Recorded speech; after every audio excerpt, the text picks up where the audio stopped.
ourselves as sacrifices. That's why it's so difficult for the fire of God to rest upon us. The fire only rests on sacrifice. Anywhere the sacrifice is, even if it's in the desert, the fire will locate it. Everywhere the sacrifice is raised before the Lord, the fire will fall upon it, because the fire is sensitive to sacrifice. So you want to see the fire of God for revival, you must quit that entitlement mentality. You must quit that selfish mentality. You must quit that self-centered ideology. It is never about you. It's always about Jesus and his kingdom. You are but a servant. A proverbial story was told about the donkey that took Jesus into the city. They were spreading wrappers, spreading palm fronds, and he was walking on it, and they were singing. And the next day, the donkey went back and called his colleagues and said, I am famous in this city. I came here yesterday, people were literally singing my praise. Come and share in my glory. And when the donkey was walking majestically into the city, nobody noticed that the donkey came. And the donkey was wondering, where were the people celebrating me yesterday? That was when the colleague told him, were you carrying anything on your back? Yes, I was carrying a man. Why?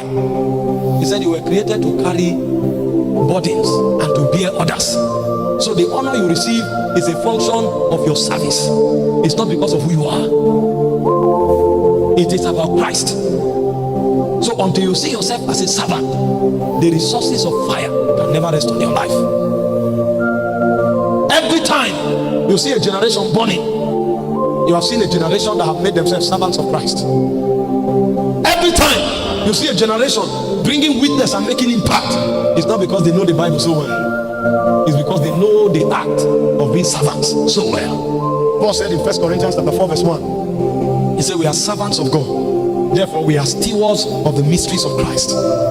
In Acts chapter 15 verse 26, he said Paul and Barnabas, men that hazarded their lives for the gospel. Today you hardly find people going to the villages. We literally fight to be in city centers because we are not servants. Our philosophy and ideology is self-preservation, is self-exaltation, is self-glorification. That's why we don't see fire. ACs, colored lights, smoke does not release the glory. A man can be in the cave and yet the glory of God will be so thick.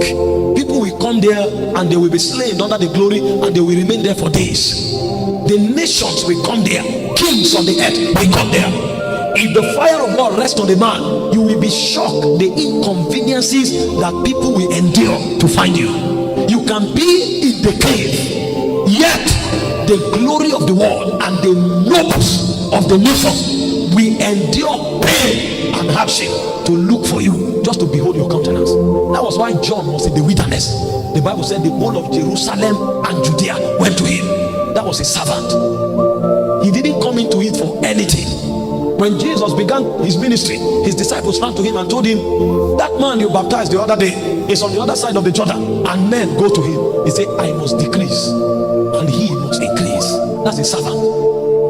There was nothing he was fighting to retain. I must decrease, he must increase. Jesus was coming, and John said, behold the Lamb of God that taketh away the sins of the world. Suddenly, two of his disciples left him and followed Jesus. John didn't feel bad.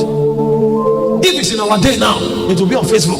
Imagine, because I brought him to preach for me, he began to take my church members, and the battle of church members will destroy two churches. The disciples followed him. It wasn't an issue.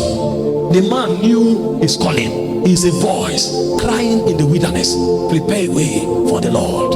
And when the Pharisees came to him, who are thou? Are you the Christ? No, I am not. Are you one of the prophets? I am not. Who are thou? Give us an answer that will bring feedback. I am the voice crying in the wilderness. It was enough. He was a servant. Because he sustained that servant mentality, all the days of his life, he burned like the stars of heaven. So much so that Jesus himself testified of him. He said, of all men born of women, there is none greater than John. If only our generation will accept the verdict of servants. If only our generation we quit pursuing things and say, Lord, serving you is enough. We will take this world. The kingdoms of this world will become the kingdom of our God and of his Christ. In the days of the disciples, the apostles of Jesus, they knew it so well. that you could come to their midst, and deacons can go take cities. Deacons. He said Philip went to Samaria. He preached Christ there. The city was full of joy. Young people, you are servants of God. You are servants of God. You are messengers of the kingdom. Don't pursue black sheep. Don't see men kneeling down for people and desire it. Those are byproducts. Every day you wake up, realize that you are a servant. What should motivate you is, Lord, what is the next assignment you have for me? This is how we stay relevant in this kingdom. There's so much corruption in the body of Christ. Refuse to be part of it. Sustain a servant mentality. Be simple about what you do. Sophistication does not translate to power. Most of the most sophisticated men in the world are sometimes the most powerless men. You can be simple yet full of God. Remain a servant of Jesus. Don't begin to look down on your friends tomorrow because God is beginning to help you. You are not bigger than them. You are only being used more than them. He said to Saul, he said, while you were small in your own eyes, did I not make you king? You want the fire of God in your life? You must remain a servant. You must remain a servant of God.